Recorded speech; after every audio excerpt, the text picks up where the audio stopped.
முருகனுக்கு உகந்த நாள் செவ்வாய்க்கிழமை. அந்த செவ்வாய்க்கிழமை வந்தாலும் எனக்கு ரொம்ப ஸ்பெஷல் தான். ஏன்னா என் அப்பன் முருகனுக்கு நான் 2 வேளை பூஜை பண்ணுவேன். காலையில பிரம்ம முகூர்த்த டைம்ல பூஜை பண்ணுவேன். அதுக்கப்புறம் செவ்வாய் ஓர டைம்ல காலை மதியானம் இரவு அப்படின்னு சொல்லிட்டு 3 டைம்ல வரும். அந்த ஓர டைம்ல முருகனுக்கு வெற்றிலை தீபம் போடுவேன்.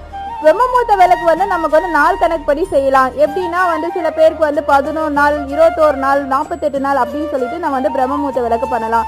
அதே போல வெற்றிலை தீபம் 9 வாரம் நம்ம தொடர்ந்து போனா நமக்கு நினைச்ச காரியம் வெற்றி கிடைக்கும் அப்படின்னு சொல்லுவாங்க. அது போல நான் தொடர்ந்து முருகனுக்கு கணக்கு இல்லாம வெற்றிலை தீபம் போடுறேன். பிரம்மமுகூர்த்த விளக்கு நான் ரெகுலராகவே ஏற்றிட்டு இருக்கேன். காலையில ஏந்திரிச்சோடனே நம்ம ஏந்திரிச்சு குளிச்சுட்டு நம்ம விளக்கு ஏற்றினா நம்ம நல்லது அப்படின்னு சொல்லிட்டு பிரம்ம முகூர்த்த விளக்கு நான் ரெகுலரா ஏறிட்டு இருக்கேன்.